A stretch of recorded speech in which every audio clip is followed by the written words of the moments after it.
And now, it's time for another Dice Tower review with Tom Vasel. Hey folks, I'm Tom Vasel, and today we're taking a look at one of the most hyped the most hyped game of the year, Tapestry, from Stonemaier Games, which is well known for games that people really like Scythe and Viticulture and Wingspan. And in fact, I really love most of their games. I think that they do a fantastic job. The games look fun, a lot of cool, interesting ideas in them. And this was touted as a Civ Light style game. It says on here it's called Tapestry, a civilization game. But the hype behind this one was huge. So what I did when I found out about this game and saw the hype is I deliberately tried to not pay attention to any of it. I didn't want to be affected one way or the other because it's a tough thing, right? There's so many people who are talking about how great the game is, and then a lot of people saying it can't be that great and then saying it's bad, and that's all craziness. I just want to play the game and see how much I enjoy it. So let's jump into it. With that in mind, I was able to play this a lot. There's 16 civs in the game. I have either played or been in a game with all 16 of them. I've seen how this works. I really put a lot of effort into this one because I want to make sure my review was right. Let's take a quick look at how it plays, and then we'll come back.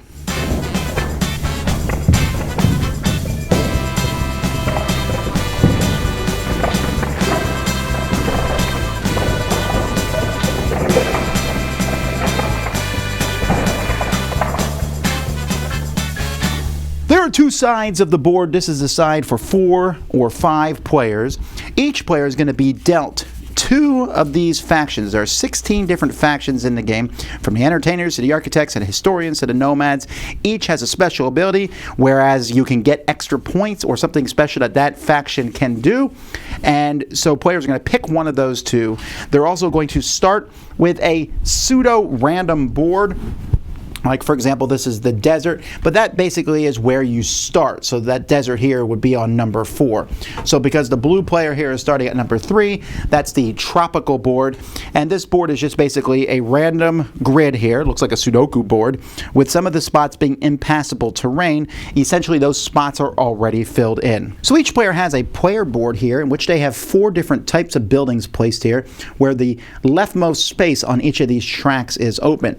You'll put your civilization board over here and your city board over here. Players will have some player tokens and some outpost tokens that they're going to have. As the game progresses, you're going to keep track of different resources that you have here: coin, workers, food, and culture. And over the course of the game, players are going to either be taking an income turn or they're going to be moving on a track on the board.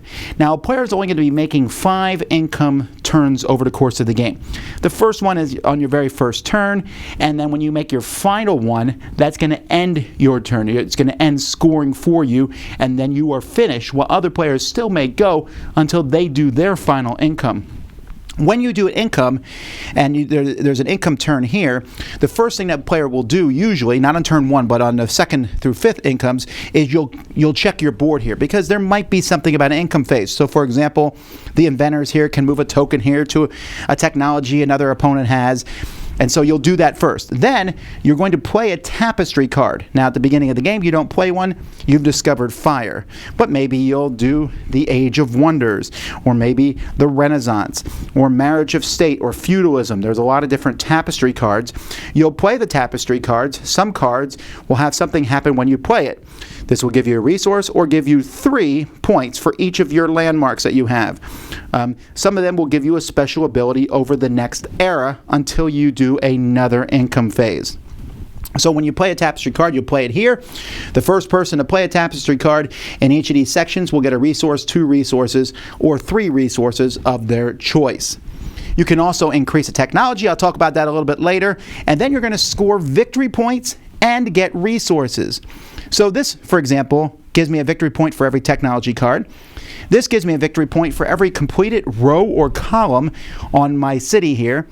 And then the rest, this gives me 1 coin, and this gives me 1 worker, and that gives me 1 culture, and this gives me 1 food. I also get to draw a tile and get a tapestry card during an income phase.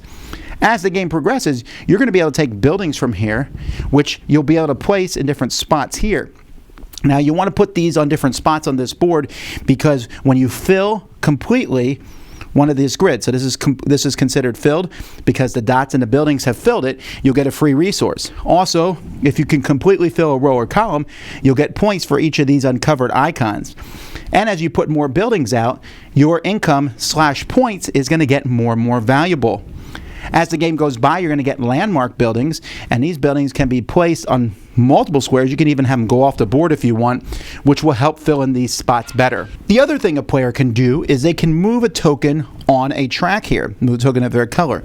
When you move it on a track, you need to pay the resource at the top. So you notice the first 3 spaces here cost a resource of any type.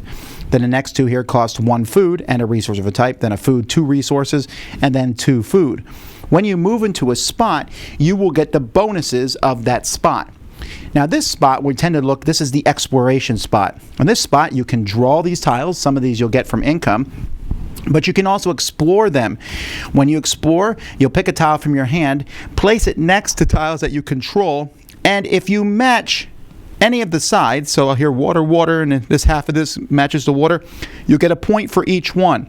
Also, you'll get whatever it shows in the middle of the tile.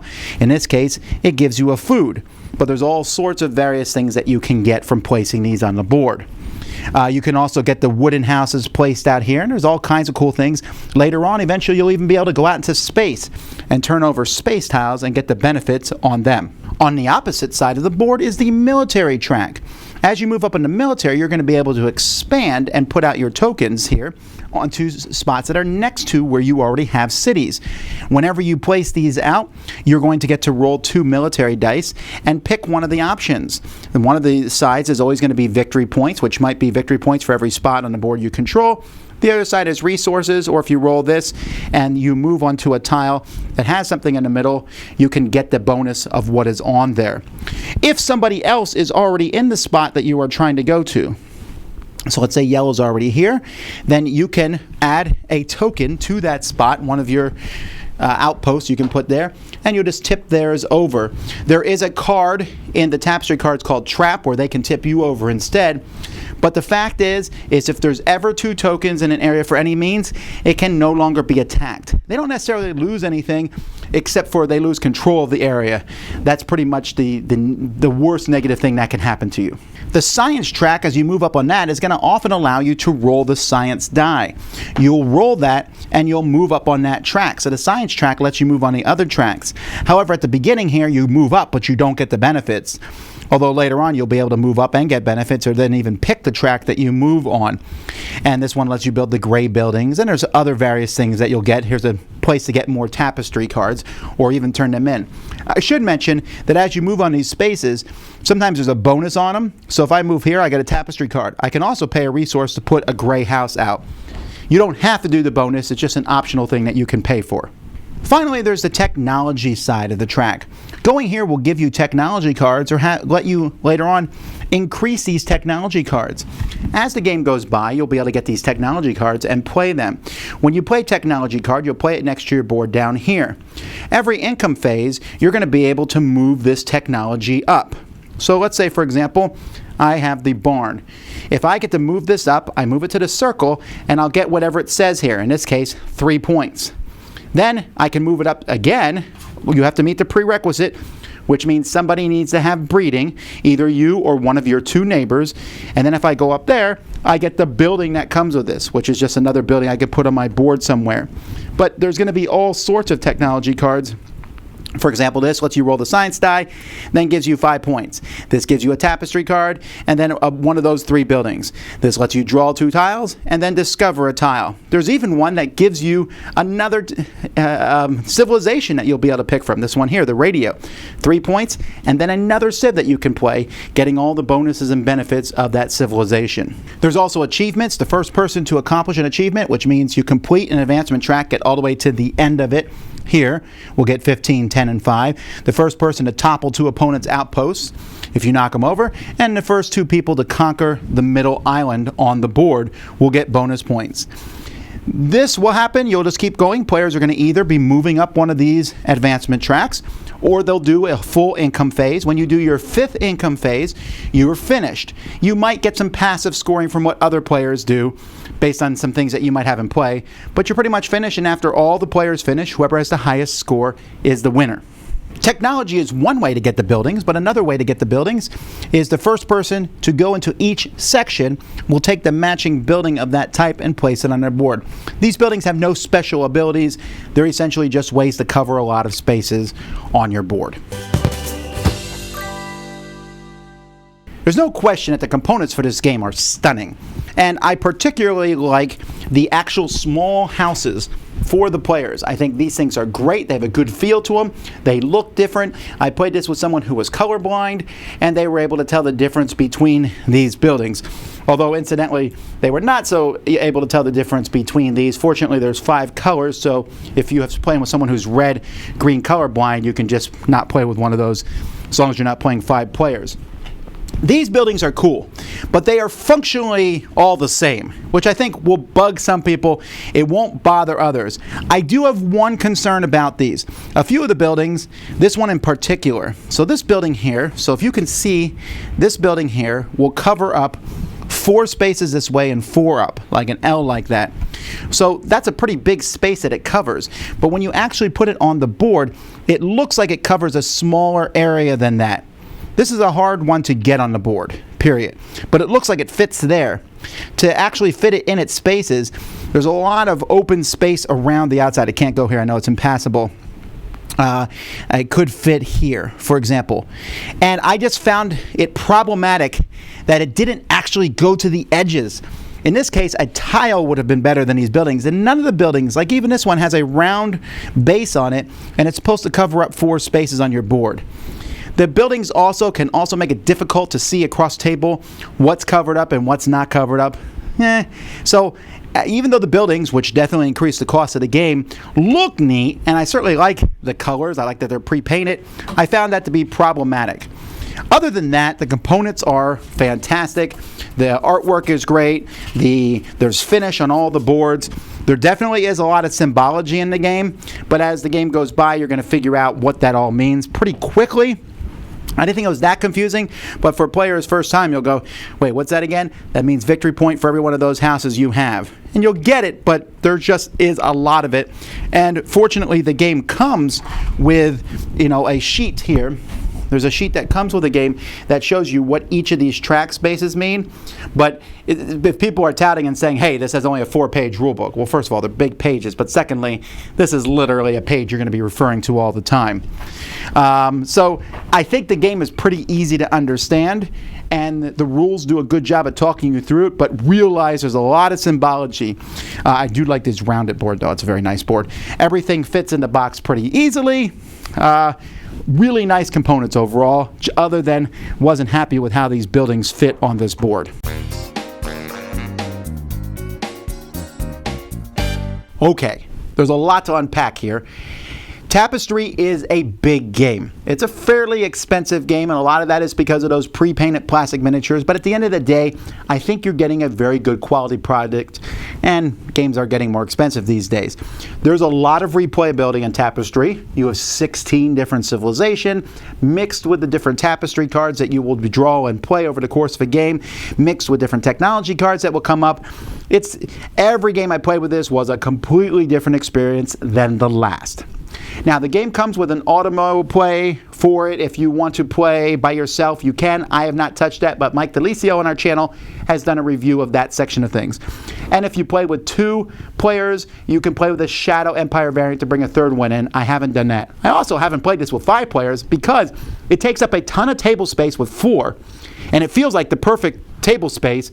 You need a big table to fit that 5th player in. It's just going to be odd. Also, the board doesn't naturally segment into 5 players, so I wouldn't play this with 5. 4 was a fairly long game. We're talking 2-hour games or so, and I feel like a 5th player game would add more time to the game overall. But that being said, I want to go on record saying I like the game. I think Tapestry is a fine game, but there are some problems that I had with it. So first of all, we'll talk about the fact that it's a civilization game. I'm at the point in my career here where I don't think a light civilization game is feasible. Let me make that clear. I think you can make a light civilization game. I think you have to sacrifice the theme to do so. You want a thematic civilization game, you're going to have to play a really long one. And if I want to do that, I'll just play Sid Meier's Civilization on a computer, or a longer game like Through the Ages or Twilight Imperium 4th Edition. This game has almost no theme, which seems weird, but so, for example, technology's in this game. There's a technology track in the game, and you take a card and you move it up and you get a benefit. And then you move it up again and get another benefit. That doesn't feel like technology. There's no prerequisites. I played one game with Z, and his first scoring phase, he had fire. In his second scoring phase, he had time travel. All right. Now, granted, and I just read a short story, The Road Less Traveled, about getting some technology earlier than others. There's some interesting aspects to be made there. But the technology, it's kind of weird because technology is scattered throughout the game.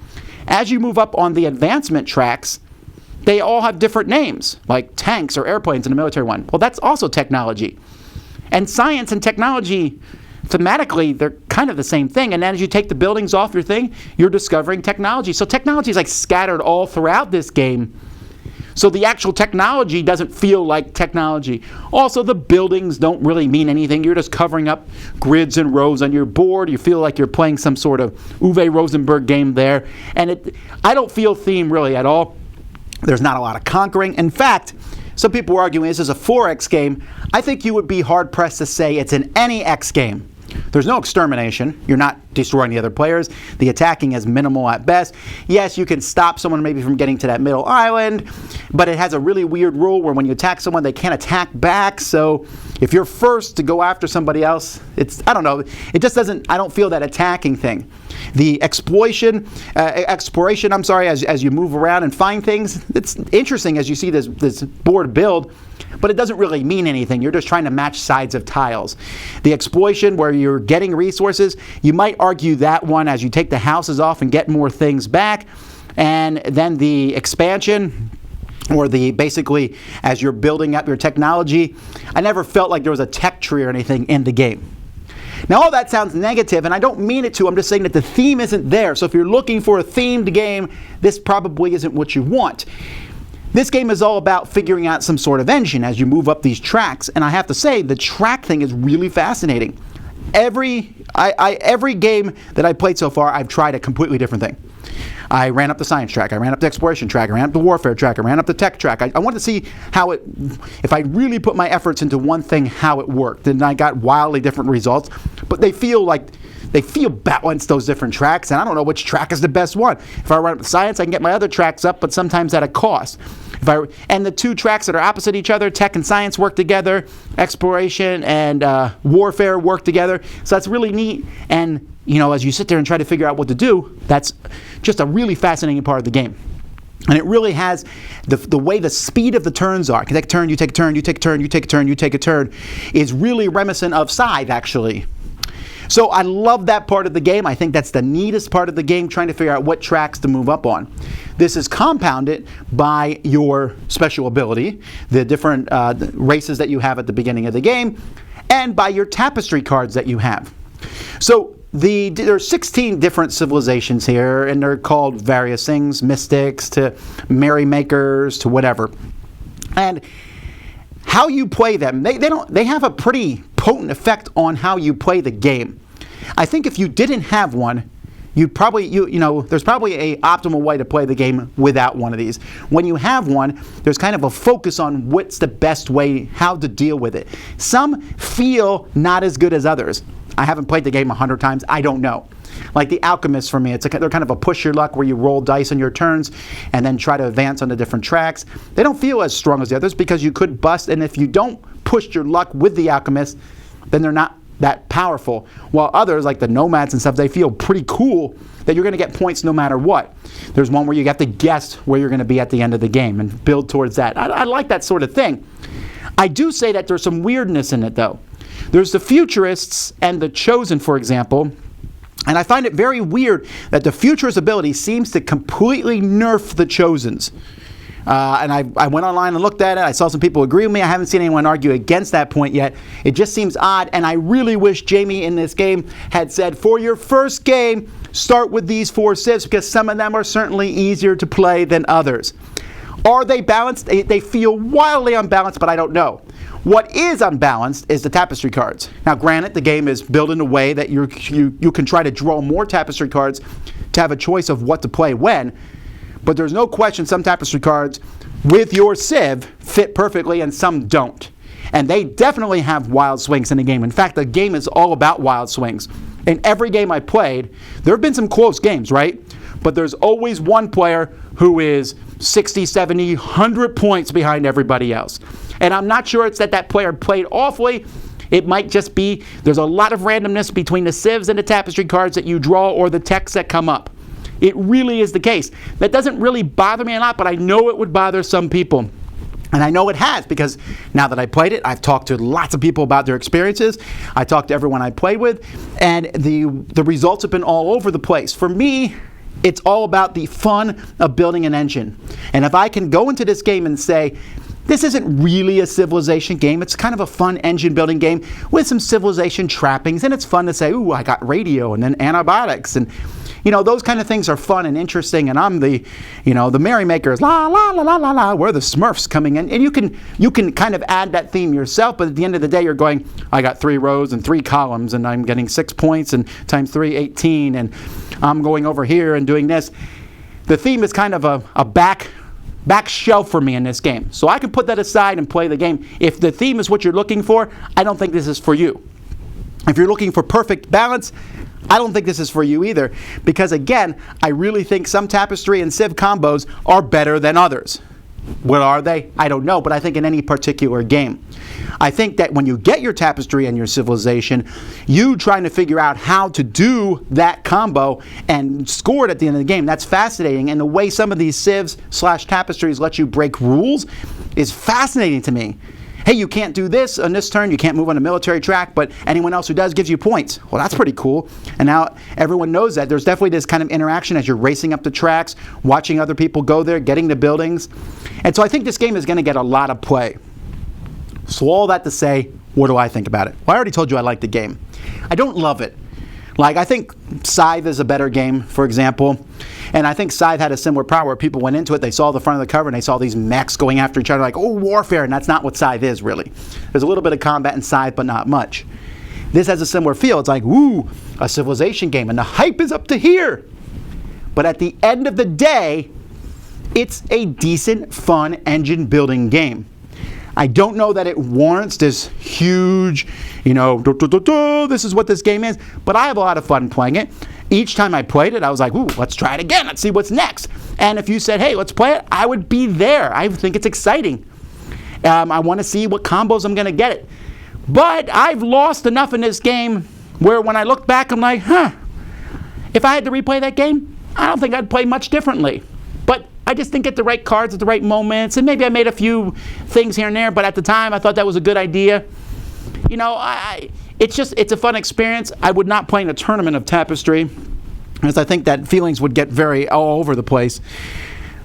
Interesting. I like the name of the game. I like the components, mostly. I like the idea of it, and I think it's a fun build up to an engine point game. If that sounds interesting to you, certainly check it out. Tapestry. Dice Tower Judgment, approved.